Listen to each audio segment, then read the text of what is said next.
Good evening, night owls, and welcome to Whisper Crowley. Tonight, I will guide you into a world of darkness, hoping to help you relax and unwind. Perhaps some of you will even drift into a haunting yet soothing sleep. Before we begin, let me know where you're listening from and what time it is for you. And now we begin. Have you ever wondered how well you really know someone? The question hung in the air like a dense fog. I had just finished a meeting at the cafe on the corner of Elm and Fifth, the familiar buzz of conversation and clinking cups surrounding me. My mind was still racing from the pitch I had just given, my heart thrumming with excitement and anxiety.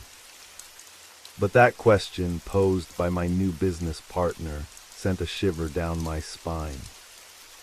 I glanced at Ethan, his calm demeanor contrasting sharply with my own growing unease. He had an air of confidence that was hard to ignore, but there was something about him that felt off, as if shadows danced behind his eyes. "Why do you ask?" I replied, forcing a casual tone as I took a sip of my coffee. The bitter taste did little to quell the discomfort brewing inside me. Ethan shrugged, a slight smile playing at the corners of his mouth. "People are often not who they seem, especially in business." I couldn't shake the feeling that there was more to his words than met the eye. My gut twisted with unease, and I scanned the cafe, looking for distractions. The usual sights, a barista behind the counter, a couple laughing in the corner, felt suddenly foreign, the laughter hollow. As we wrapped up the meeting, I noticed a strange man lingering by the entrance. He wore a long coat, his face obscured by a low-brimmed hat.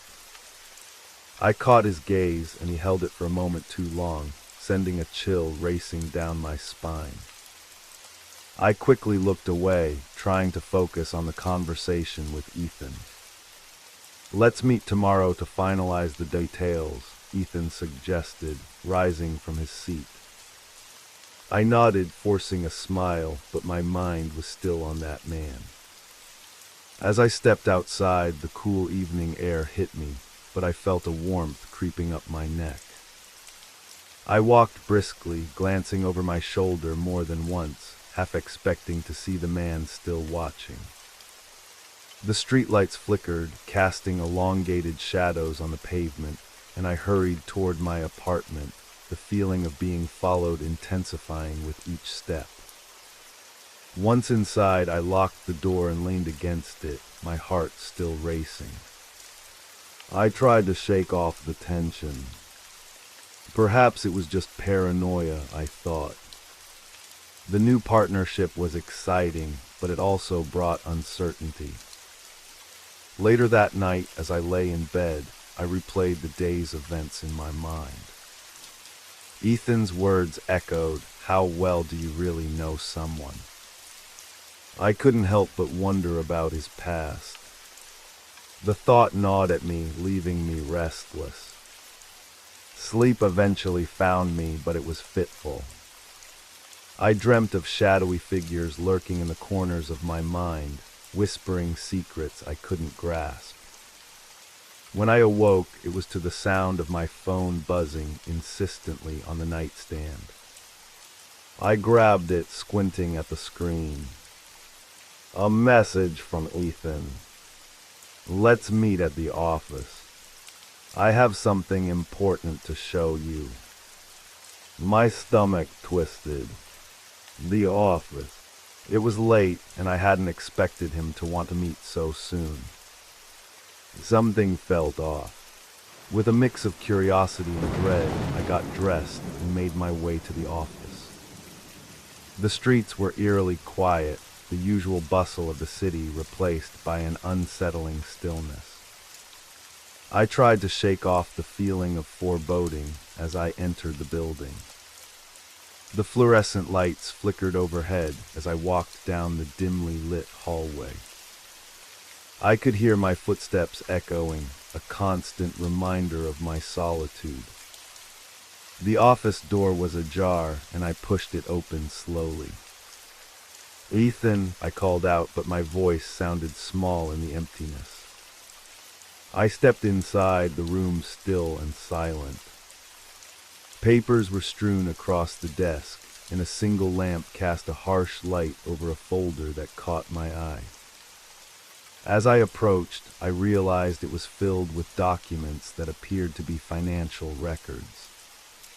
My heart raced as I flipped through them, spotting inconsistencies and red flags. "Do you see something interesting?" Ethan's voice sliced through the silence, making me jump.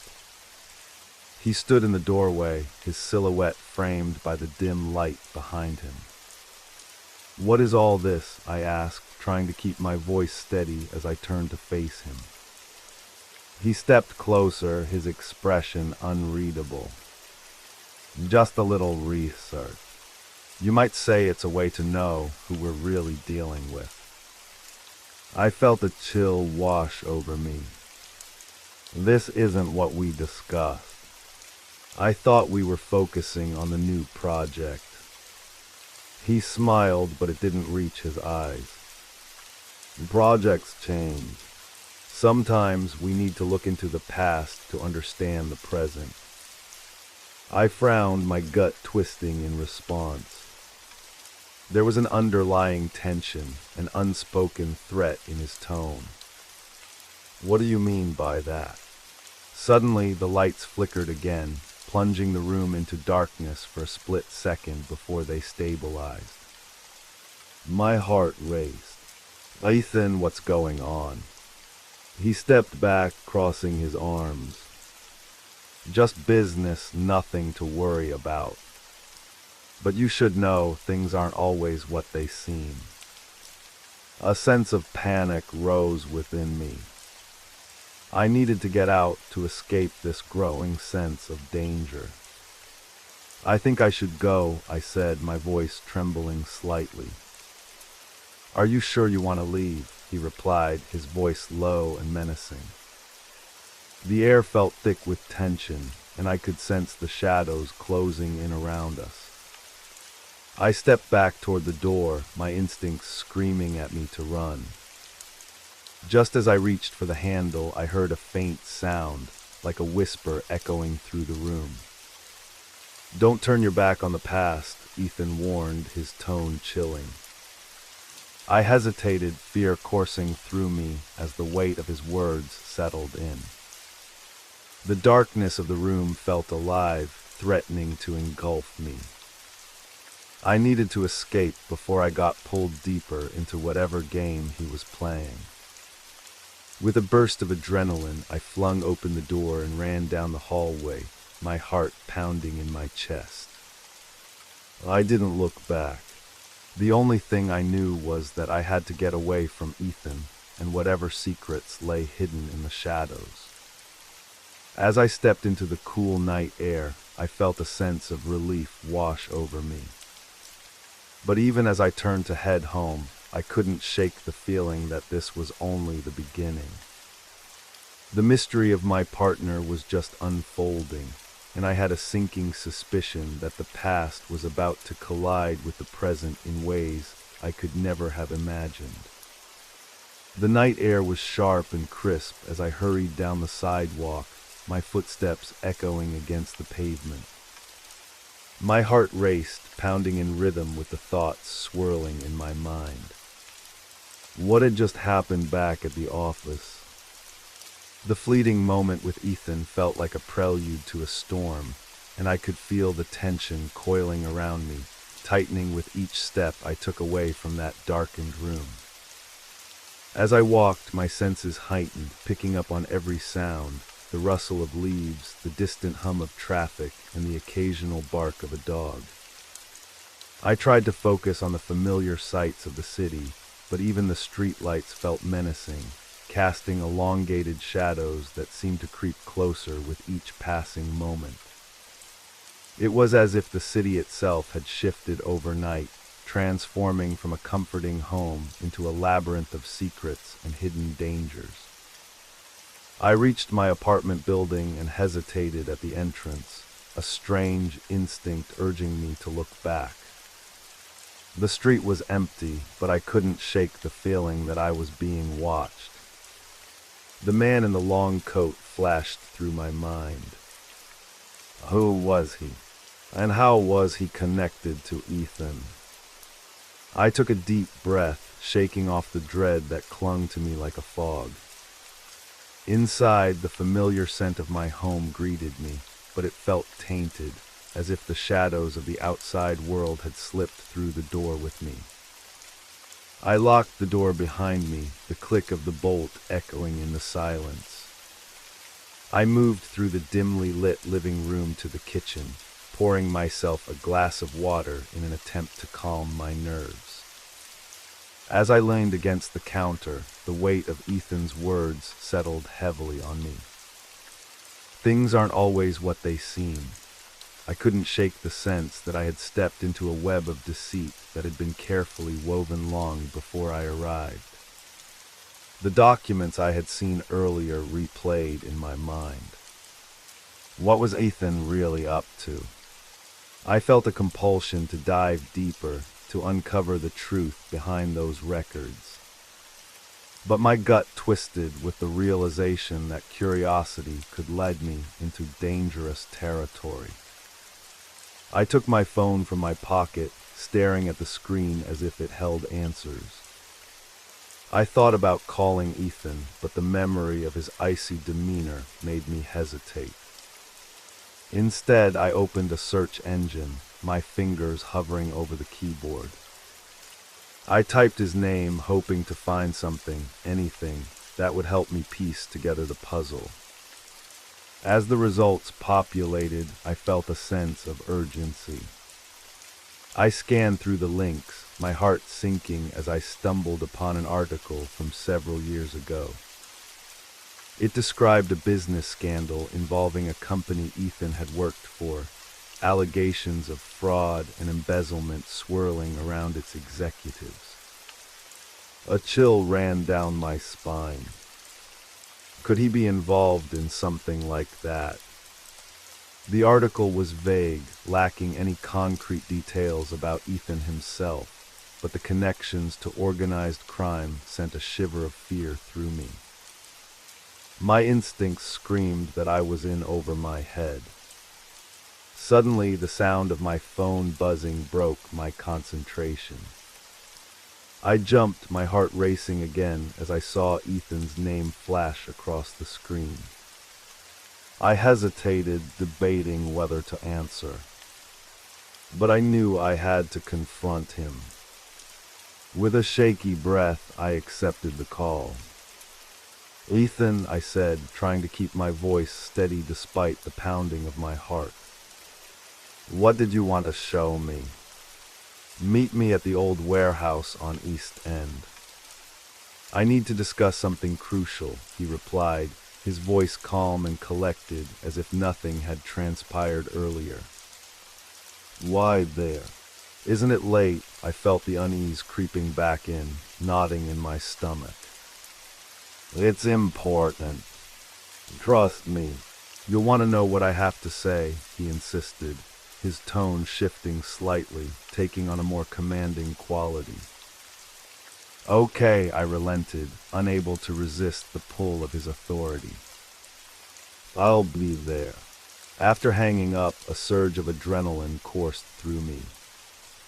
I couldn't ignore the sense of foreboding that settled in my gut, but I also felt a strange compulsion to uncover whatever secret Ethan was hiding.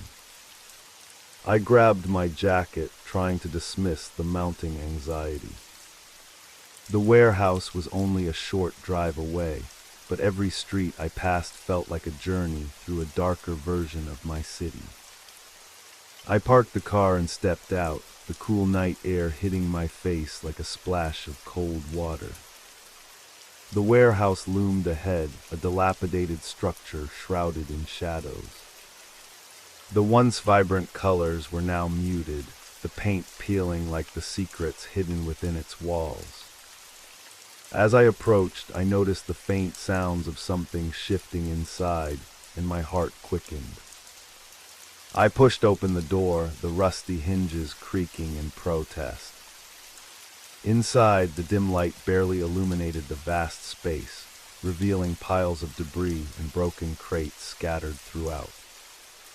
My eyes darted around, searching for any sign of Ethan.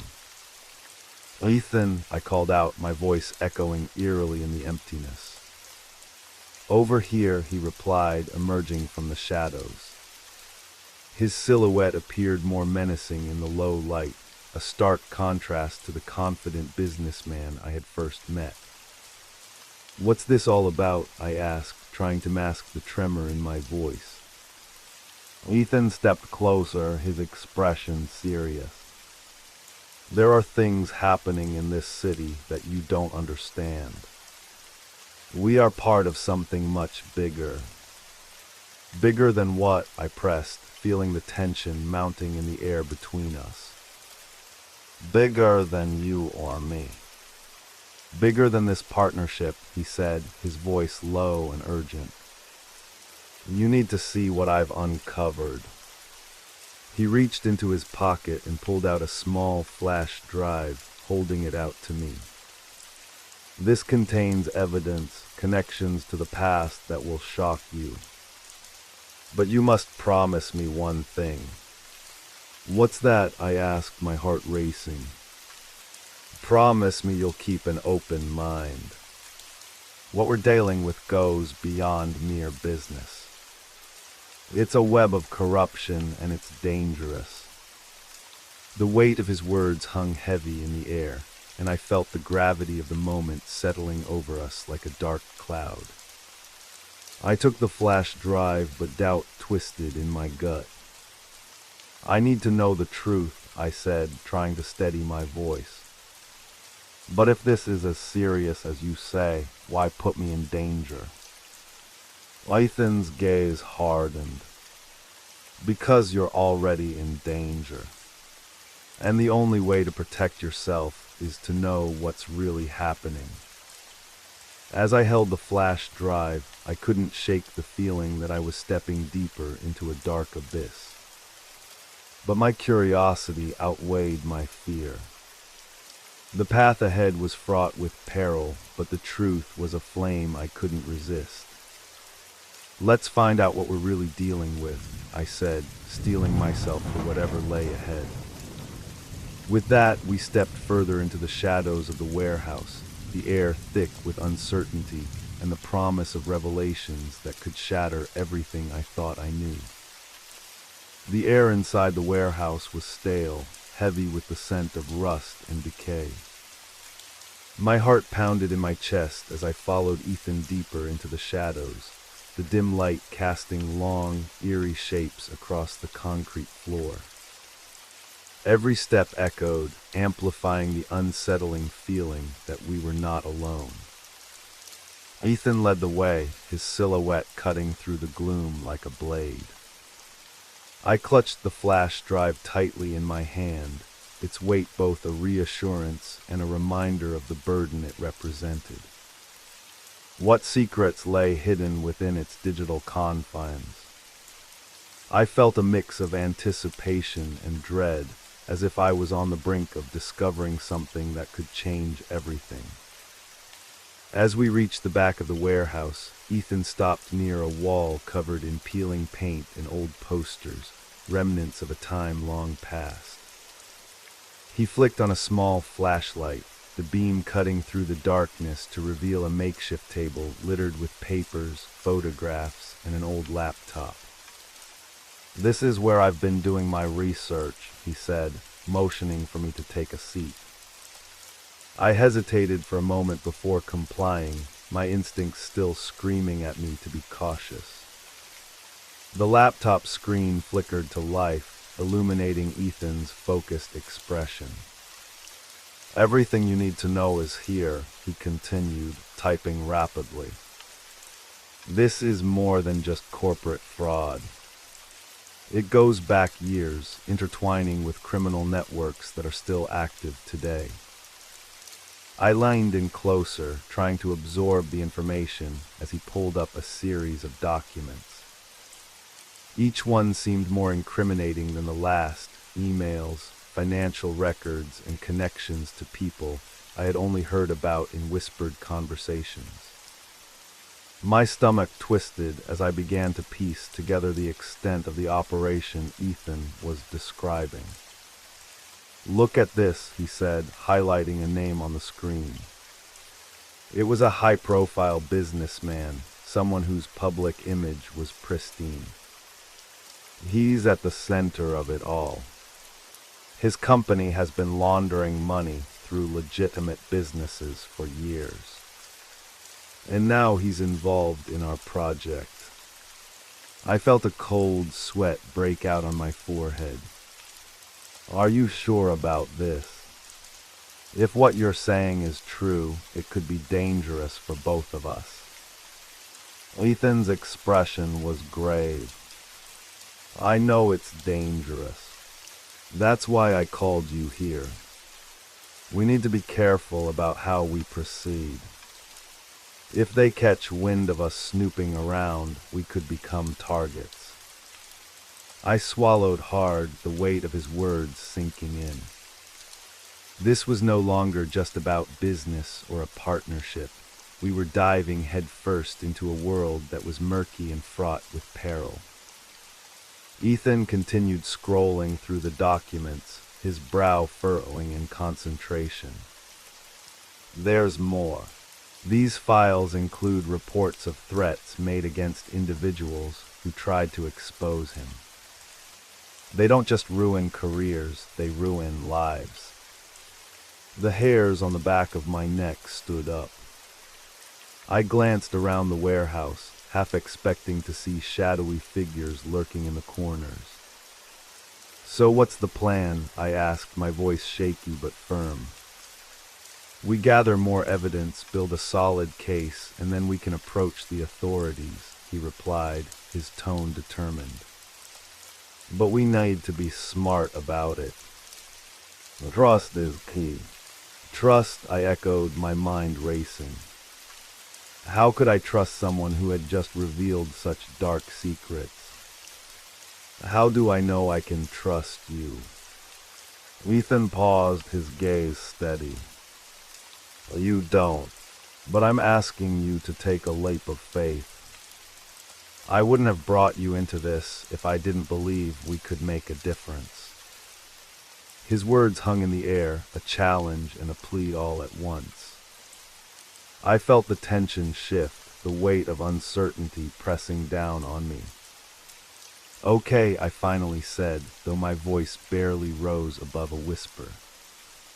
"Well, I'm in, but we need to be careful." Ethan nodded, a flicker of relief crossing his face. "Good. Let's get to work." As we delved deeper into the files, the hours slipped away unnoticed. We pored over documents, piecing together timelines and connections, mapping out the web of deceit that stretched far beyond what I had imagined. But with every revelation came a nagging fear. I couldn't shake the feeling that we were being watched. The hairs on the back of my neck prickled, and I found myself glancing over my shoulder more than once, convinced that someone was lurking just out of sight. Around midnight, fatigue began to settle in. Ethan leaned back in his chair, rubbing his temples. "We should take a break. There's a lot more to go through, but I think we've made a solid start." "Agreed," I said, feeling the weight of the long night pressing down on me.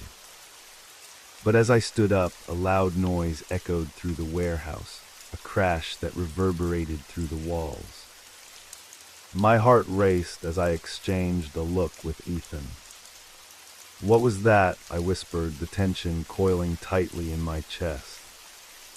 "I don't know," he replied, his voice low and urgent. "Stay close." We moved cautiously toward the source of the sound, our footsteps quiet against the concrete. The beam of Ethan's flashlight danced nervously across the shadows, illuminating broken crates and scattered debris. The warehouse felt more alive now, the darkness wrapping around us like a shroud. As we approached a darkened corner, I could hear the faint sound of breathing, quick, uneven breaths that sent chills down my spine. "Hello," Ethan called out, his voice steady despite the fear creeping into my gut. Silence answered him, thick and oppressive.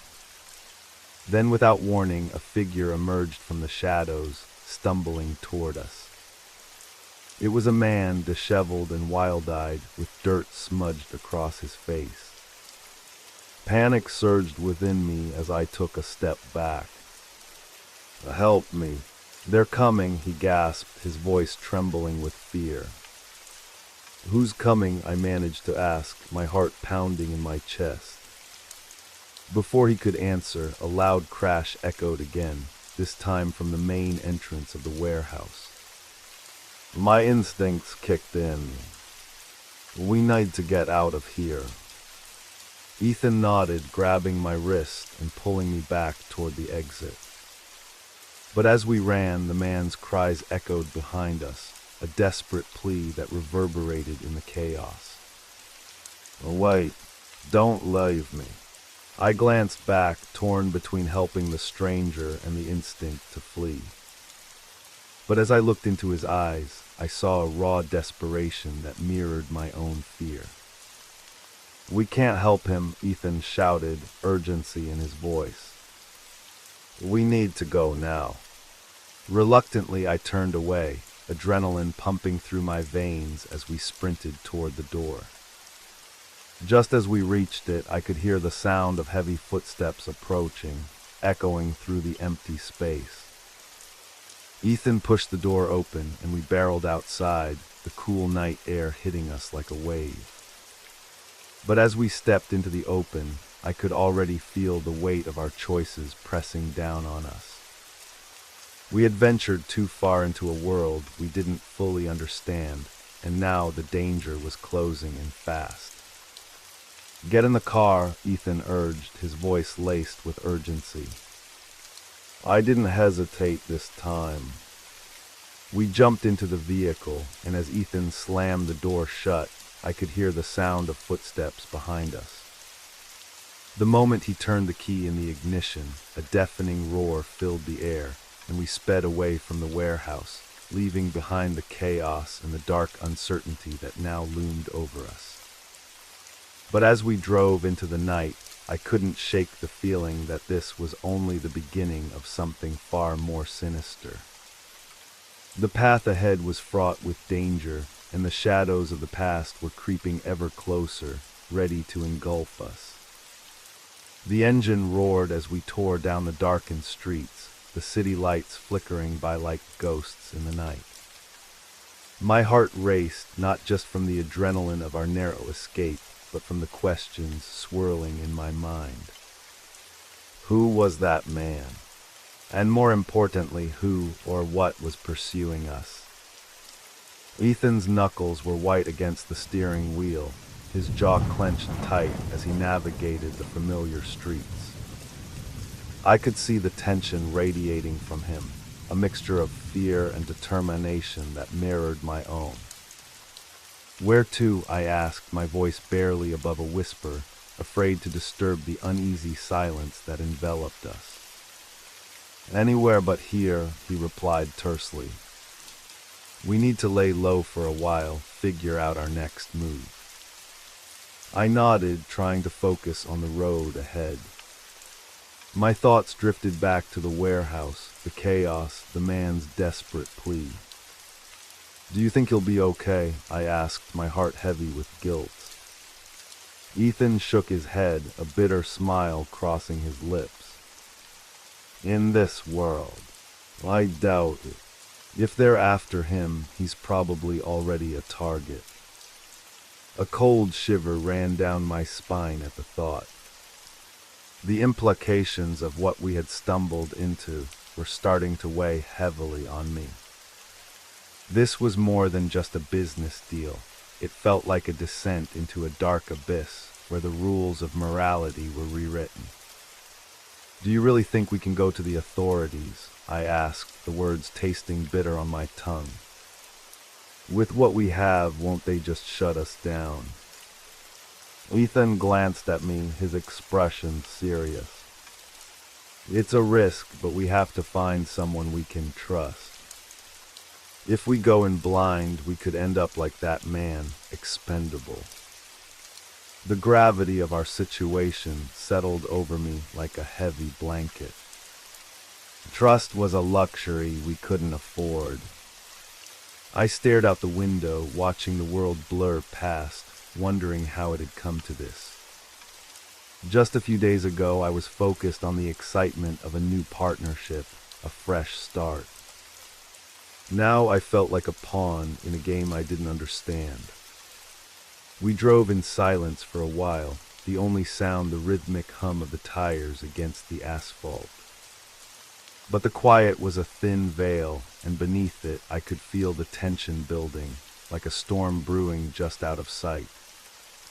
Suddenly, Ethan turned sharply onto a narrow side street.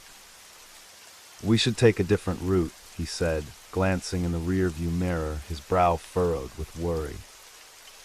"I think we might have company." My stomach dropped at his words. I turned to look behind us, but the street was empty, the shadows dancing under the streetlights. "Are you sure?" I asked, trying to suppress the rising panic in my chest. "Just a hunch," he replied, his voice steady despite the fear that lurked in his eyes. "Better safe than sorry." As we wound through the labyrinth of side streets, the city began to feel unfamiliar. The buildings loomed over us like silent sentinels, and the darkness seemed to close in around us. The glow of streetlights faded, replaced by deep shadows that felt alive with danger. "Where are we going?" I asked, the uncertainty gnawing at me. "There's a safe house I know of," he said, determination in his voice. "We can regroup and plan our next steps. It's not far from here." I nodded, though unease settled in the pit of my stomach. I could sense that we were venturing deeper into a web of secrets, and the thought made me uneasy. The world outside felt more like a predator now, watching and waiting for us to slip up. As we approached an unmarked building, Ethan slowed the car. "This is it," he said, his voice barely a whisper. He parked, and we both glanced around, scanning for any signs of danger. We stepped out into the night, the chill in the air biting at my skin. The safe house was a nondescript structure, hidden away among larger, more imposing buildings. It was easy to overlook, just as it was easy to ignore the secrets that lay beneath the surface of our lives. Ethan led the way, his demeanor shifting from tense to focused as we moved quickly toward the entrance. The door creaked open, revealing a dimly lit interior filled with old furniture and the musty scent of disuse. "Stay close," he instructed, scanning the room for any signs of life. "We don't know who else might be here." I followed him inside, my senses heightened. The atmosphere felt thick with tension, as if the walls themselves held their breath. "What now?" I asked, trying to keep my voice steady. "We need to secure the place," Ethan said, moving through the rooms. "And then we'll check the files I brought. We need to figure out what our next move is." As he rummaged through a drawer in a nearby desk, I took a moment to collect my thoughts. The adrenaline from our escape was fading, replaced by a creeping exhaustion. I could feel the weight of everything pressing down on me, the danger, the uncertainty, the very real possibility that our lives were in jeopardy. Ethan returned with a stack of documents, his brow furrowed in concentration. "This is what I managed to collect before we left," he said, spreading the papers across the table. "It's not complete, but it might give us some leads." I lined in, scanning the papers. Names, dates, locations. It was a tangled web of connections that made my head spin. "This is a lot," I murmured, trying to piece together the fragments of information. "But how do we know where to start?" "We start with the names we know," Ethan replied, his eyes narrowing with determination. "We can dig deeper into their connections, see who else is involved. There has to be a way to connect the dots." I nodded, the weight of the task ahead settling on my shoulders. Just as I was about to ask another question, a loud bang echoed through the building, making us both jump.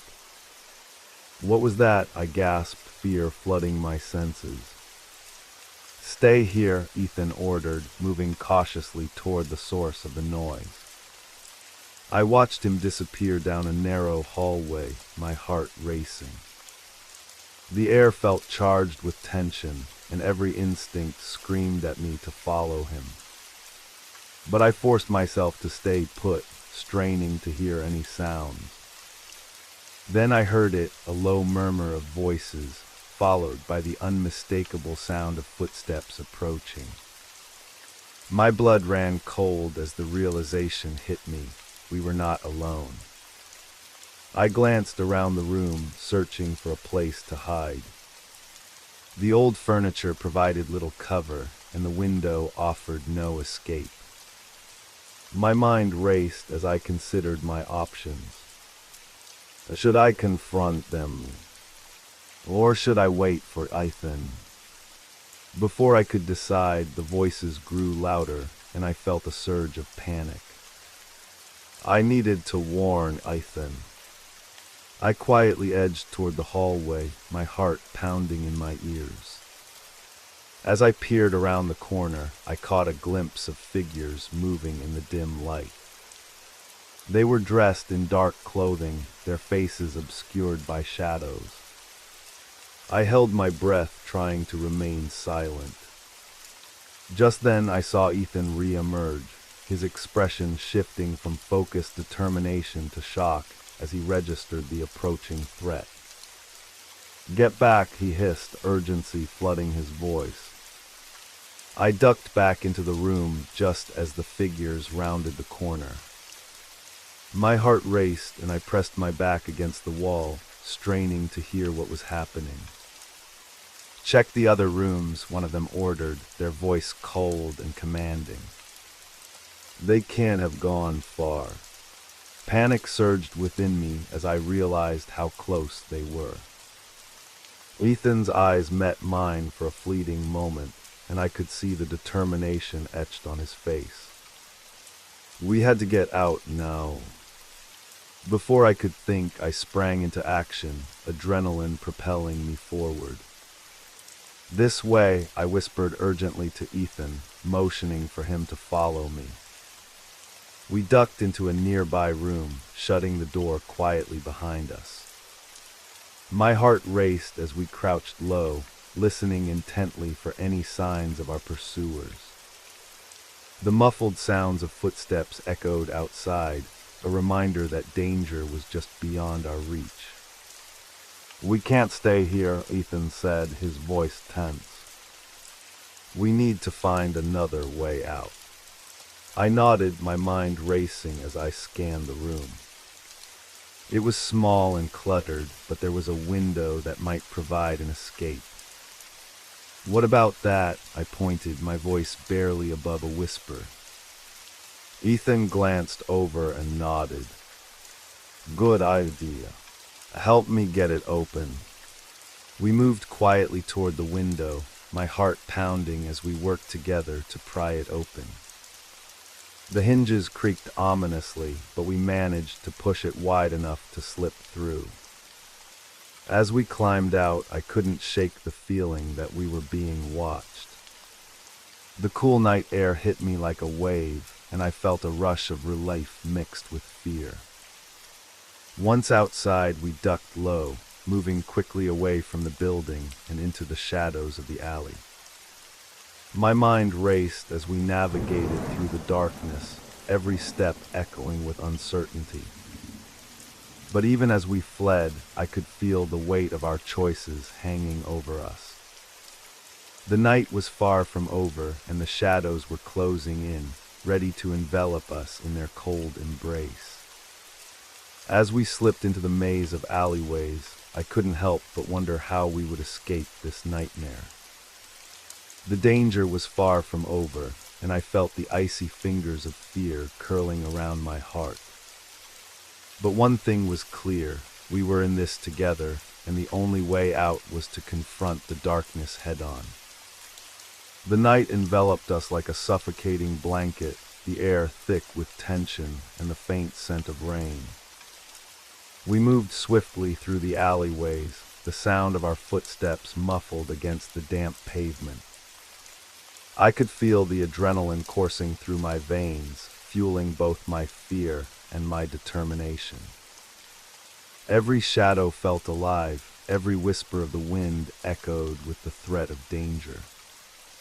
As we turned a corner, I glanced back, half expecting to see the figures from the safe house closing in on us. The alley was dark and empty, but my heart raced as I fought to suppress the mounting panic. "Where do we go now?" I whispered, trying to keep my voice steady despite the uncertainty clawing at my insides. Ethan paused, his brow furrowed in concentration. "We need to find a place to regroup, somewhere safe," he replied, scanning the street ahead. "I have a contact who might be able to help us, but it's not far from here." "Do you trust them?" I asked, the weight of his response heavy in the air. Trust felt like a luxury we could no longer afford. "I have to," he said firmly, meeting my gaze. "They're our best shot at figuring out what's happening. We can't go back now." His determination was infectious, and I found myself nodding, willing to follow him into the unknown. We continued down the alley, the shadows creeping ever closer as the chill of the night settled in around us.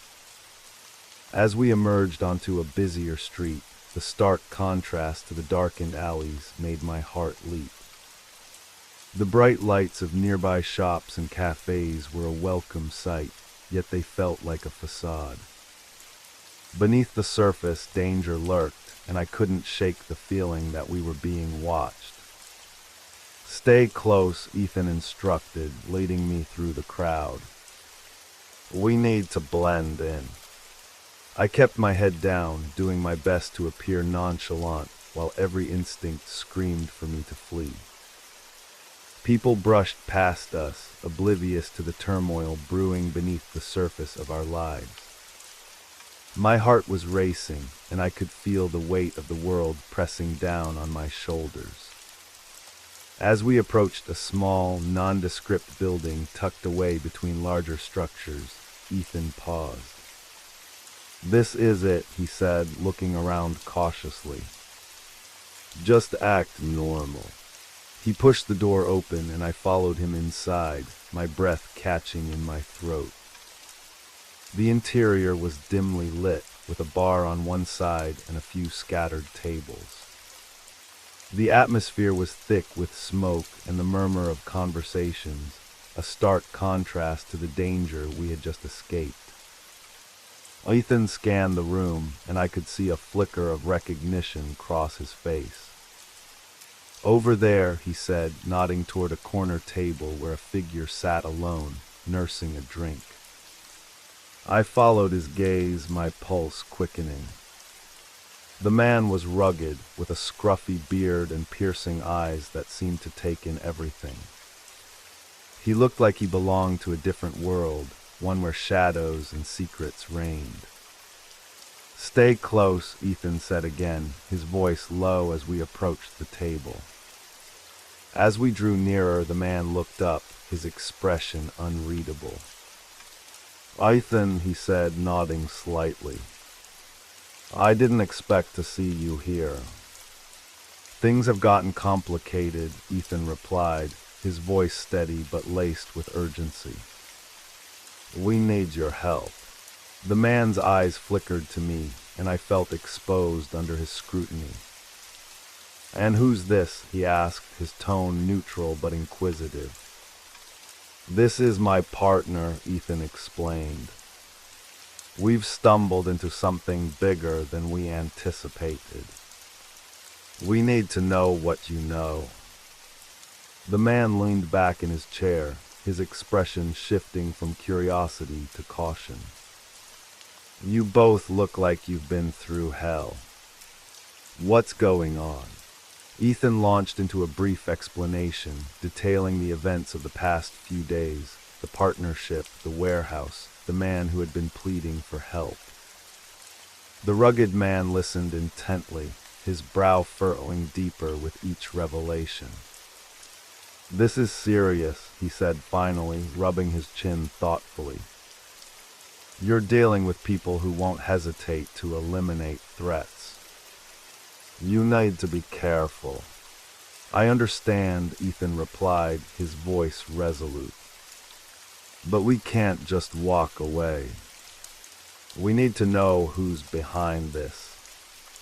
The man nodded, his eyes narrowing as he considered our plight. I might have some contacts who can help, but it's risky.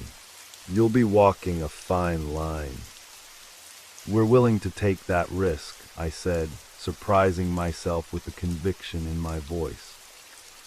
The man studied me for a moment, then sighed as if weighing the odds. All right, but first we need to lay low. You can't go back to your places. They'll be watching. Where do we go? Ethan asked, leaning forward. I have a safe house not far from here, the man replied. It's not perfect, but it'll keep you off the radar for a while. I exchanged a glance with Ethan, and we both nodded. Let's do it, he said, determination etched on his face. The man gestured for us to follow him, and we made our way through the bar, the sounds of laughter and clinking glasses fading behind us.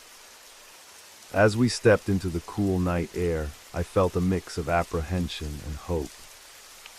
Our new ally led us down a side street, and I couldn't shake the feeling that we were being watched. My instincts were on high alert, every sound magnified, every shadow an ominous reminder of the danger we faced. The safe house was a small, unassuming building, much like the last. As we stepped inside, I felt a sense of déjà vu.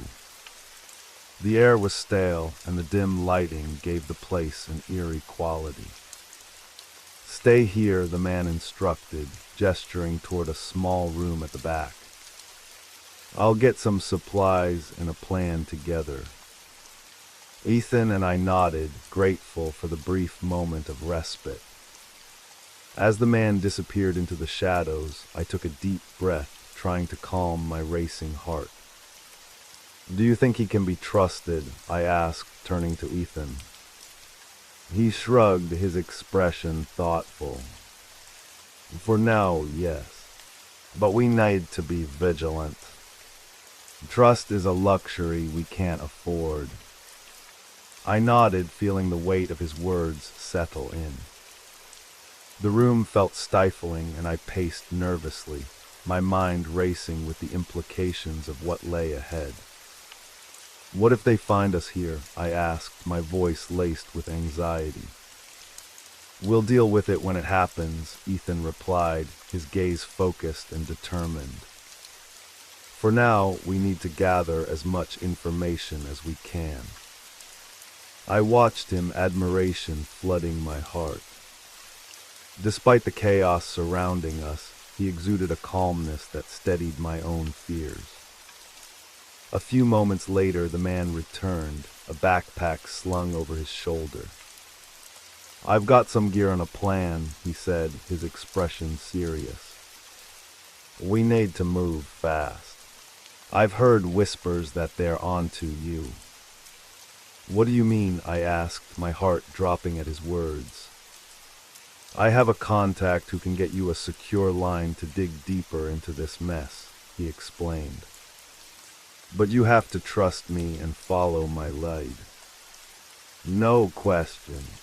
Ethan and I exchanged glances, then nodded. We had no other choice. As we prepared to leave, I felt a wave of unease wash over me. We were stepping into the unknown once again, but this time the stakes were higher. We weren't just fighting for our lives, we were fighting to uncover the truth and expose the darkness that lurked just beneath the surface.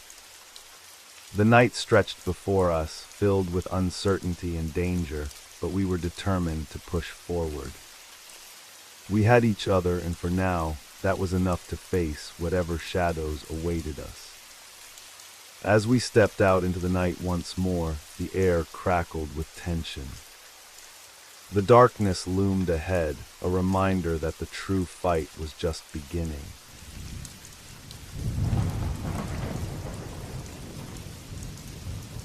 I hope you enjoyed the first story. If you did, don't forget to leave a like, but if I didn't do my job well, feel free to give it a thumbs down. Either way, drop a comment and let us know where you're listening from and what time it is for you. Now, let's continue. Have you ever felt like you were being watched? That question echoed in my mind as I stood in the dimly lit hallway of my apartment building. It was an ordinary evening, yet an unsettling chill hung in the air, as if the walls themselves were whispering secrets I couldn't quite grasp. I had lived here for years, my life an unremarkable routine, work, home, a few friends. But everything shifted with the arrival of the new neighbor. His name was never shared. He moved in quietly, late at night, the sound of shifting furniture breaking the usual stillness. At first, I dismissed it as normal, a new face among the familiar. Yet there was something about him. He kept to himself, avoiding eye contact, always lingering just a moment too long in the shadows. I often caught glimpses of him through the frosted glass of his door, his silhouette a dark blur against the dim light. The first odd thing happened a week after he arrived. I was leaving my apartment when I heard a low, guttural noise drifting from his unit. It sounded like a growl or perhaps a moan, muffled but clear enough to send a wave of unease coursing through me. I paused, pressing my ear against the cool wood of my door, heart pounding.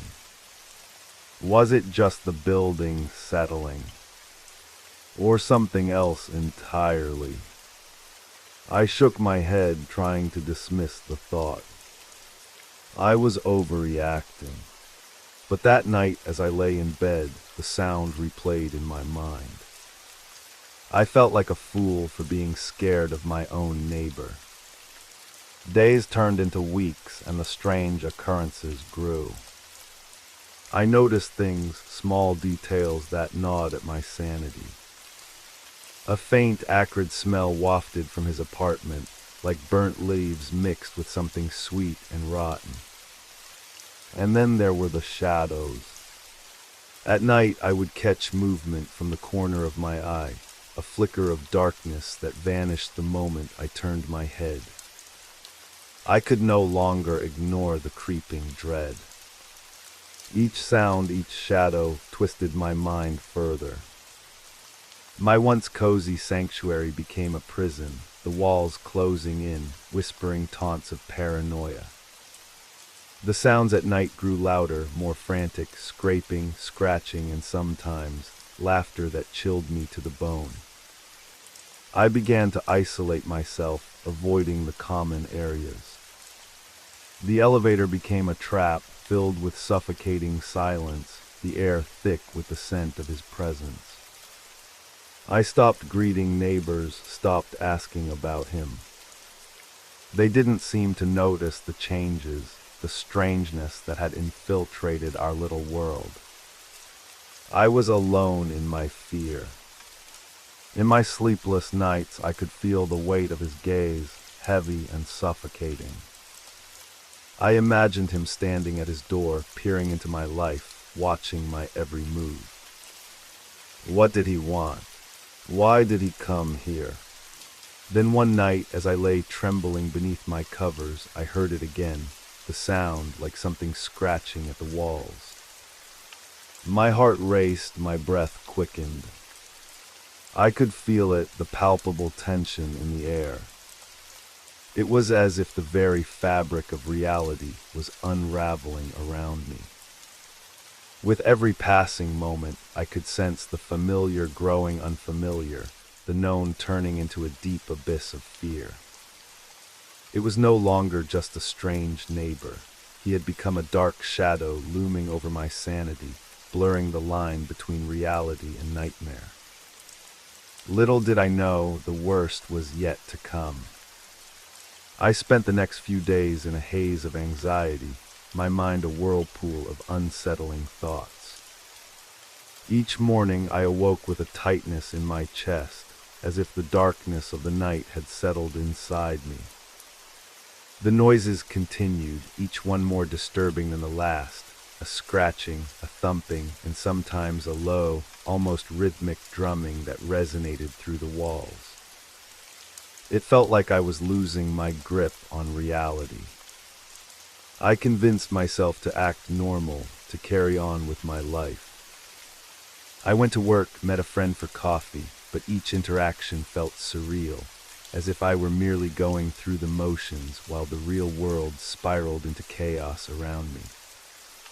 My friend Anna noticed my unease. "You look pale," she said, concern creasing her brow. "Are you okay?" "Just tired," I replied, forcing a smile. I couldn't explain the feeling that something was wrong. The normalcy of my routine felt like a mask, hiding the growing dread that consumed me.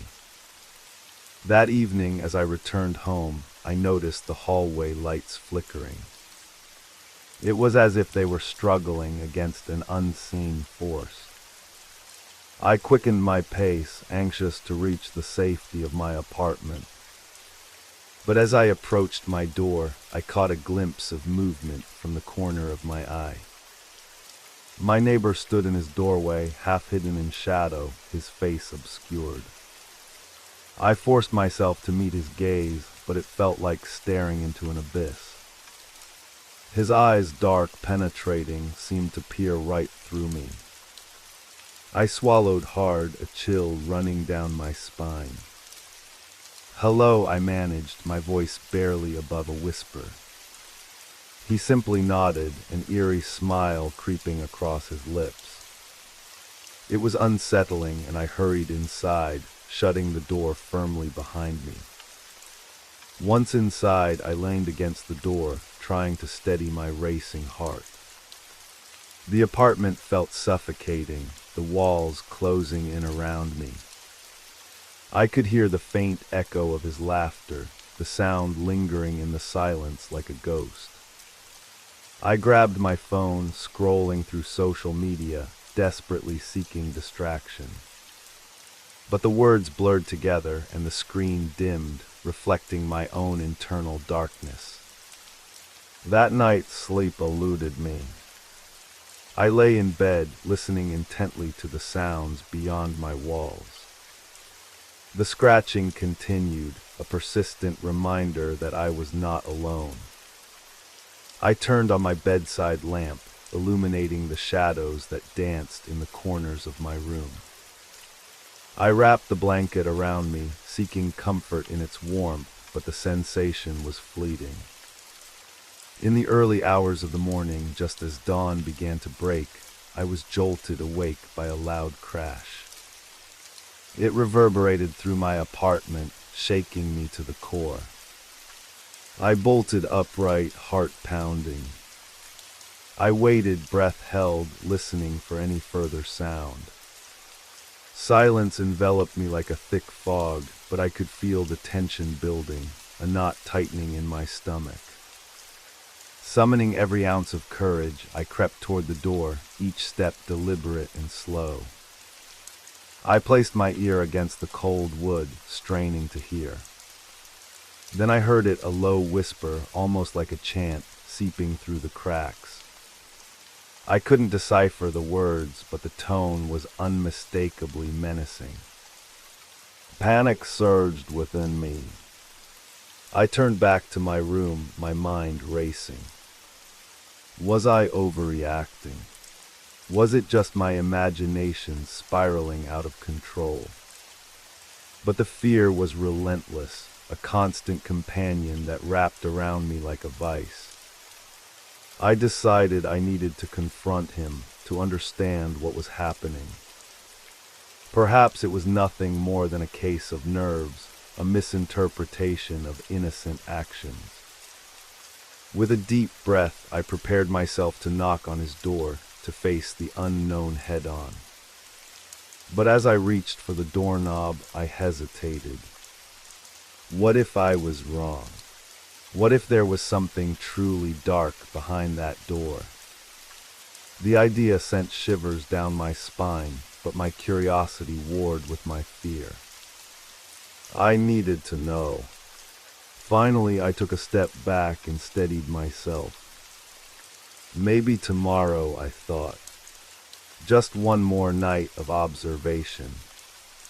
I returned to bed, clutching the blanket tightly around me, willing myself to sleep, but knowing that rest would evade me once more.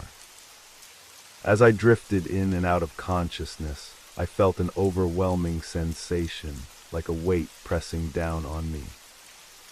Was he out there watching? The thought coiled around my mind, suffocating and relentless. In that moment, I realized my life had transformed into a living nightmare. I was not just afraid of him, I was terrified of what I might discover. In the deep silence, I knew I was standing on the precipice of something dark and unknown. Little did I realize the truth would be far more horrifying than anything I could have imagined. The sun barely peeked through the curtains, casting long, thin shadows across my room.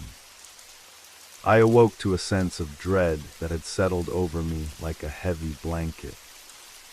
It was time to confront my neighbor, but the thought sent waves of anxiety crashing over me. I had to know what was happening, but at what cost?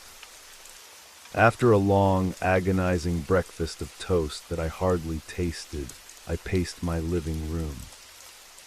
My mind raced with possibilities. What if he was dangerous? What if I was overreacting? I felt trapped in a web of my own fears, each thought a thread that pulled tighter around me. As I stood by the window, I noticed him, my neighbor, standing on his balcony, staring out into the distance. He was silhouetted against the morning light, a dark figure lost in thought. I wanted to look away, to retreat into the safety of my own apartment, but something compelled me to watch.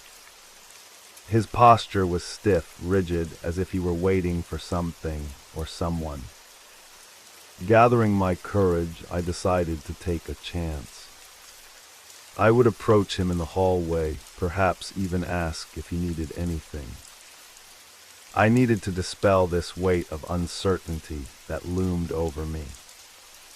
I took a deep breath, steeling myself for what lay ahead. As I stepped out of my apartment, the familiar scent of the building enveloped me, dust, aged wood, and something else I couldn't quite place, a sharp tang that made my stomach churn. I walked slowly down the corridor, each step echoing in the silence.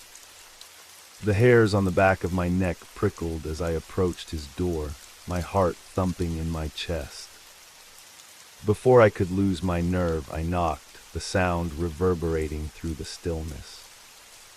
A few moments passed, and my heart raced with each second. Would he answer? Would he be angry? Just as I began to doubt my decision, the door creaked open, revealing him standing there, his expression unreadable. "Hello," I said, forcing a smile that felt more like a grimace. "I wanted to welcome you to the building." He studied me, his dark eyes piercing through the shadows of the doorway. "Thank you," he replied, his voice low and smooth, but there was an edge to it, something that sent a shiver down my spine. "Most people keep to themselves here." "I guess it's a quiet place," I said, trying to keep the conversation light. "I hope you're settling in okay." He chuckled softly, a sound that sent chills through me. "Oh, I'm not worried about settling in." I found it quite welcoming. There was something in his tone that felt sinister, and I felt the walls of the hallway closing in around me. I noticed you've been making some noise at night," I ventured, the words tumbling out before I could stop them. "Is everything all right?" His expression shifted, an unsettling smile spreading across his face. "Noise. I suppose I can be a bit restless. You know how it is. Some people have hobbies that keep them awake." I felt my pulse quicken. "Hobbies," I repeated, trying to keep my voice steady. "Yes," he said, leaning slightly closer, his eyes glinting with something dark. "Let's just say I enjoy working with unusual materials." Before I could respond, a strange sound came from inside his apartment, scraping, as if something sharp was being dragged across the floor. I flinched, the noise igniting my anxiety like a match to dry grass. "What is that?" I blurted out, my voice rising slightly. He straightened, the smile fading. "Just a little project I'm working on. Nothing to worry about." His gaze bored into mine, and I felt a surge of dread. I needed to leave. "Right, well, I just wanted to say hello." "I'll let you get back to it," I stammered, backing away slowly. He watched me with an intensity that made me feel exposed, like prey under a predator's gaze. I turned and hurried back to my apartment, slamming the door behind me. Once inside, I leaned against the door, gasping for breath. My heart raced, and I pressed my palms against my forehead, trying to calm the storm of emotions. The encounter had been unsettling, but there was something else, a deep-rooted fear that gnawed at my insides. I grabbed my phone, searching for something, anything, to distract me. But the screen felt heavy in my hands, the outside world now a distant memory. I needed answers. I needed to know what was happening in that apartment. Hours passed in a haze, the sun sinking lower in the sky.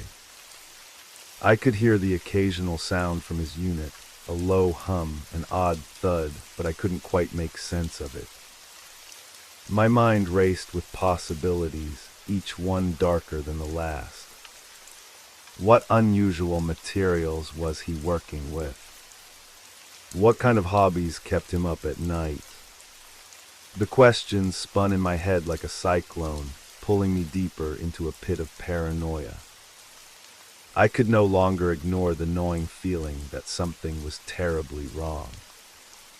That night, as darkness enveloped the building, I resolved to find out more. I needed to know the truth, even if it meant confronting my fears head-on. It was time to take a closer look, to gather evidence, to piece together the enigma that was my neighbor. I was about to step into the unknown, and I could only hope I wouldn't regret it.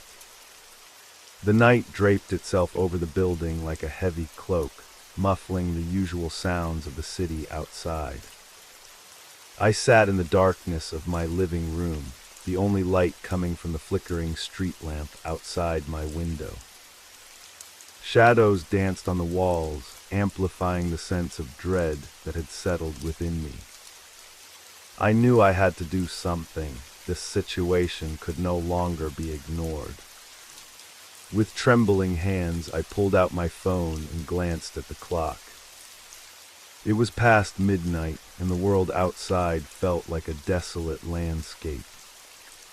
I could hear the faint hum of my neighbor's apartment, the rhythm of his activities reverberating through the walls. The noise had become a constant, a reminder that I was not alone, and it filled me with an overwhelming urge to investigate. I slipped on a jacket, its fabric reassuring against my skin, and took a deep breath. Gathering my resolve, I opened my front door and stepped into the hallway. The air felt thick and charged, as if the building itself were holding its breath. Each step felt like a leap into the unknown, the wooden floor creaking beneath my feet. As I approached his door, I pressed my ear against it, straining to hear.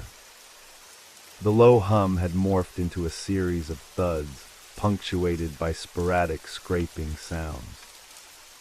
My heart raced as I thought about what lay beyond. Was he alone? What kind of project required such disturbing noises at this hour? Summoning my courage, I decided to take a risk. I knocked softly, the sound barely echoing in the stillness. For a moment there was silence, and I held my breath, waiting for a response. Just as I was about to turn back, I heard footsteps approaching the door. The door creaked open, revealing my neighbor in a tattered gray shirt, his eyes reflecting a dim light from within. "You again," he said, a hint of surprise mingled with curiosity. "What do you want?" I heard noises. "I thought I might check in," I stammered, forcing a smile that felt shaky. "Are you okay?" He stepped back, gesturing for me to enter. "Why don't you come in? I could use some company." His voice was smooth, but there was an edge that made my skin crawl. Against my better judgment, I stepped inside. The air felt different, thick and charged, as if it were infused with a strange energy. The room was dimly lit, cluttered with odd objects strewn across surfaces. My gaze flickered over the walls, which were lined with what appeared to be sketches, disturbing images of twisted figures, dark landscapes, and abstract forms that seemed to writhe and pulse. "What are these?" I asked, trying to sound casual, though my voice quavered. "Just some projects," he replied, moving closer to me. "I find inspiration in the shadows." His eyes glinted, and I felt a chill run down my spine. I took a step back, my instincts screaming at me to leave. "It's interesting," I said, forcing the words out. "Very unique." He smiled, a slow, unsettling smile that didn't quite reach his eyes. "You have no idea how deep the darkness goes. Most people can't handle it." He gestured to a table in the corner, cluttered with strange tools and what looked like dried herbs and glass vials. "What's that?" I pointed, curiosity battling my fear. "Just my little experiments," he said, his tone casual. "I like to combine different elements. You'd be surprised what you can create when you embrace the unknown." I swallowed hard, my heart pounding. The atmosphere felt thick with something unnameable, and I could sense that I was stepping further into a territory that defied logic. "I really should go," I said, backing toward the door. "Not yet," he insisted, his voice low and smooth. "You've only just arrived. Why not stay a little longer? I promise it won't bite." The way he said bite sent shivers coursing through me, and I felt the walls closing in. I hesitated, my mind racing. Was this a mistake? What was I doing here? I forced a laugh, trying to dispel the tension. I appreciate the invitation, but I really should get some sleep. As I reached for the doorknob, I heard it again, the sound of something scraping against the floor, more pronounced this time. It was coming from a door at the far end of the room, partially hidden by a heavy curtain. "What's in there?" I asked, pointing, my voice barely above a whisper. "Nothing of interest," he said quickly, a flicker of something fear crossing his face. "Just a storage area. Nothing you need to worry about." But my curiosity surged, overpowering my fear. "Can I see?" I asked before I could stop myself. He hesitated, eyes narrowing, and I felt the air grow colder. "It's not a good idea," he said, the warning clear in his tone. But I was already moving toward the curtain, pulled by an invisible force. I reached out, pulling it aside, and the sight that met my eyes was enough to make my heart drop. The room beyond was dimly lit, shadows pooling in the corners. A table was covered in strange objects, bottles filled with dark liquids, old photographs, and what appeared to be animal bones. My breath caught in my throat as I stepped closer, my stomach churning with unease. "Leave it," he shouted, stepping forward. His voice was filled with an urgency that sent a jolt of fear through me. "You don't belong in here." I stumbled back, realizing that I had crossed the line. "What is all this?" I demanded, my voice trembling. He stepped closer, his demeanor shifting. "You're not ready to understand," he said, a dark intensity radiating from him. "You're meddling in things that are far beyond your comprehension." I felt a rush of adrenaline, a primal instinct to flee. "I need to go," I said, turning on my heel, scrambling toward the exit. "Don't forget what you've seen," he called after me, his voice echoing in the hollow space. "The darkness has a way of creeping in when you least expect it." I burst through the door, slamming it behind me, and leaned against the wall of the hallway, gasping for breath. The weight of his gaze lingered on my back, a reminder that I was entangled in something I didn't fully understand. As I hurried back to my apartment, my mind raced. What had I just witnessed? What kind of darkness had I stumbled into? The world around me felt distorted, twisted by the knowledge that I now possessed. I knew I had only scratched the surface, and the truth was far more chilling than I had ever imagined. Back in my apartment, I locked the door tightly, my heart still racing. I pressed my back against it, trying to steady my breathing. The shadows in my room felt thicker now, a suffocating presence that was impossible to ignore. As I sank onto my bed, the weight of dread settled heavily in my chest. I had crossed a line I could never uncross, and I could feel the darkness closing in around me. I knew I had to prepare for whatever came next, for my neighbor was no ordinary man. And I had a feeling that my life would never be the same again. I lay in bed, the darkness enveloping me like a shroud. Every creak of the building, every whisper of the wind outside felt amplified, echoing in the silence.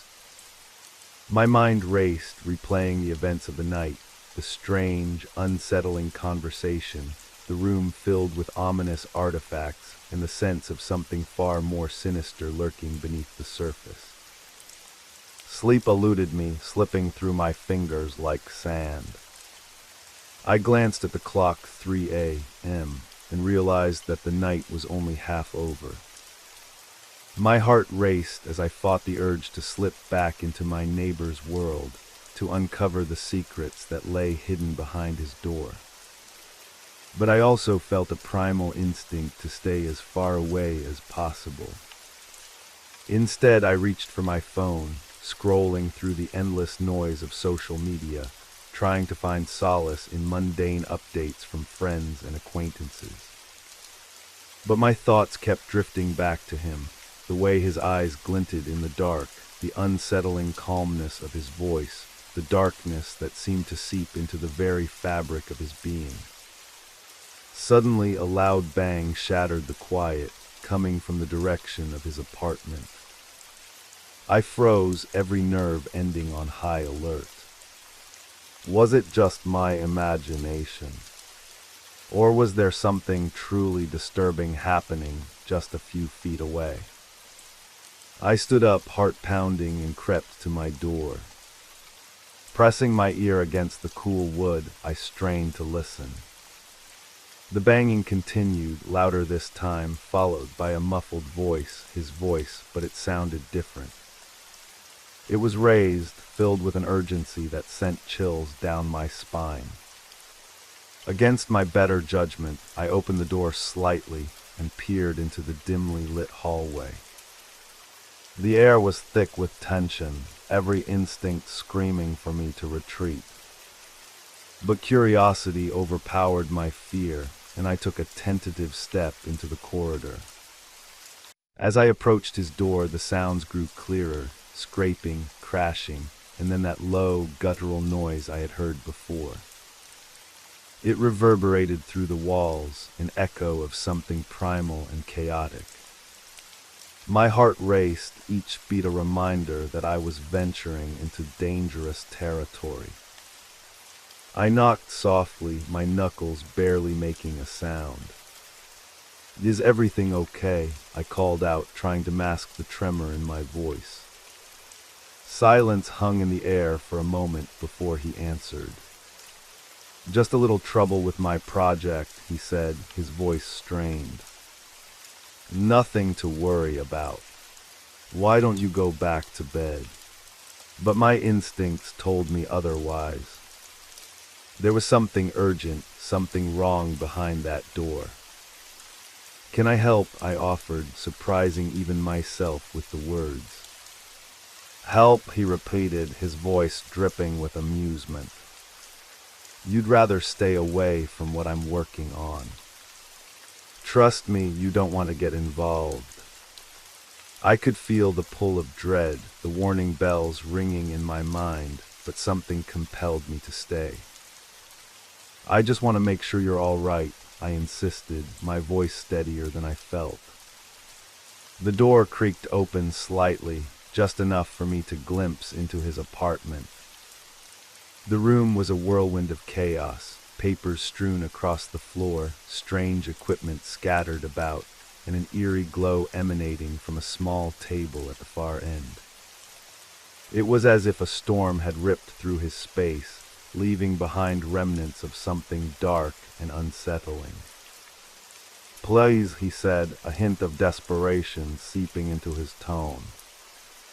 "Just go back to your apartment. You won't understand what you're dealing with." But before I could reply, the sound of glass shattering erupted behind him. He spun around, frustration flickering across his face. "Damn it," he cursed, his hands clenching into fists. My heart raced at the sight. "What's going on?" I asked, fear lacing my words. "Nothing you need to worry about," he said, his voice cold. But the flicker of panic in his eyes betrayed him, and I felt a surge of courage. I took a step inside, my curiosity igniting my senses. "I can help. Please let me in." He hesitated, the shadows in his apartment shifting as if they had a life of their own. "Fine," he relented, opening the door wider. "But you have to promise to stay out of the way." I stepped inside and the air felt thick, charged with an energy I couldn't explain. The small table at the far end glowed with a soft, unsettling light, illuminating jars, filled with unrecognizable substances and sketches of twisted figures. "What is all of this?" I asked, my voice barely a whisper.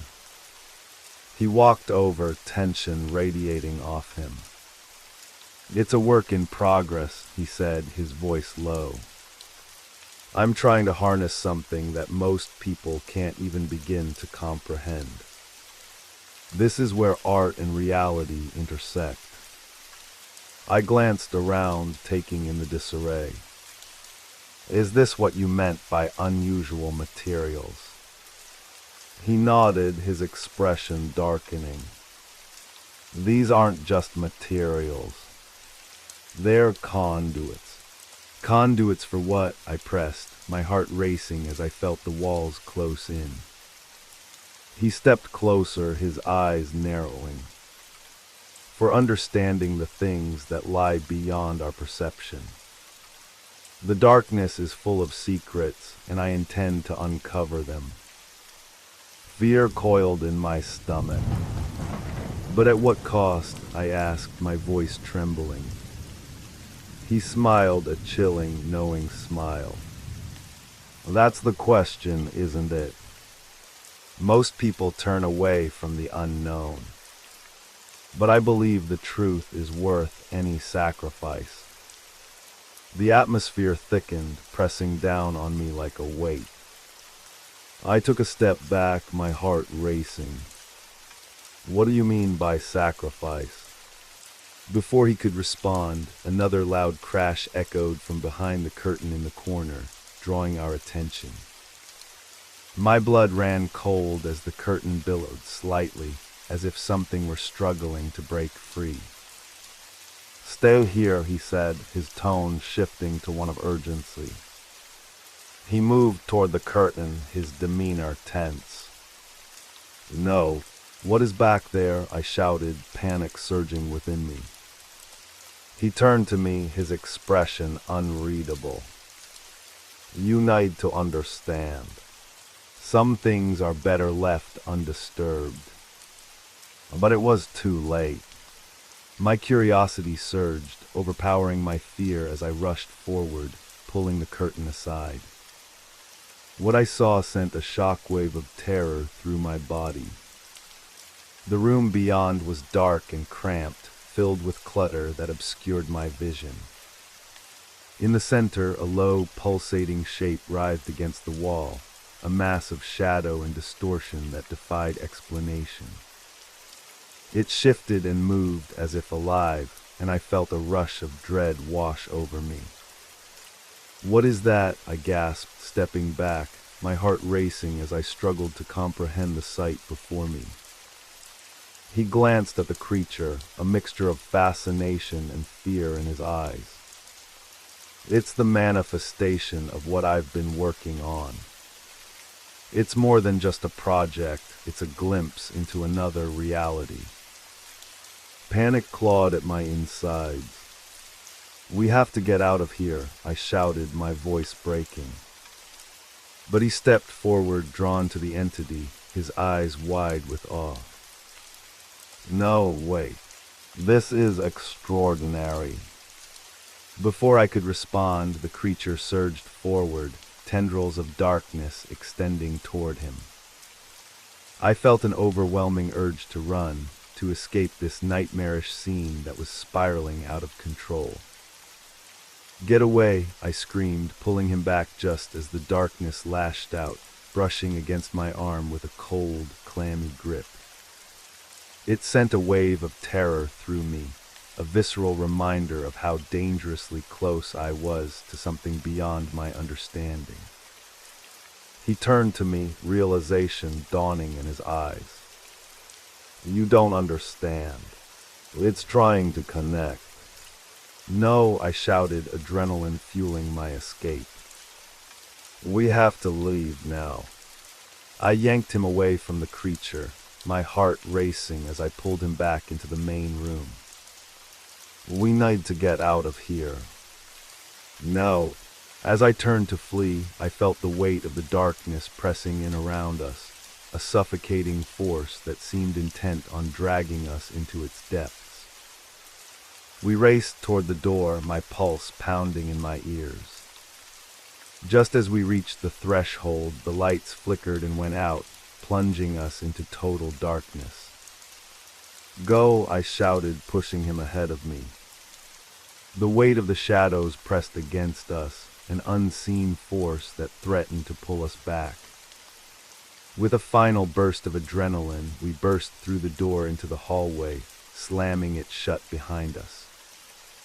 I leaned against it, gasping for breath, heart racing, but the terror didn't relent. "What was that?" I panted, my voice shaking. He stared at me, eyes wide with a mixture of fear and exhilaration. "That was just the beginning," he said, a tremor of excitement in his voice. "We've only scratched the surface." In that moment, I realized I had stepped into a nightmare far beyond my comprehension. And the darkness that I had been so desperate to understand was now intertwined with my fate. I had opened a door I could never close, and the repercussions would haunt me forever.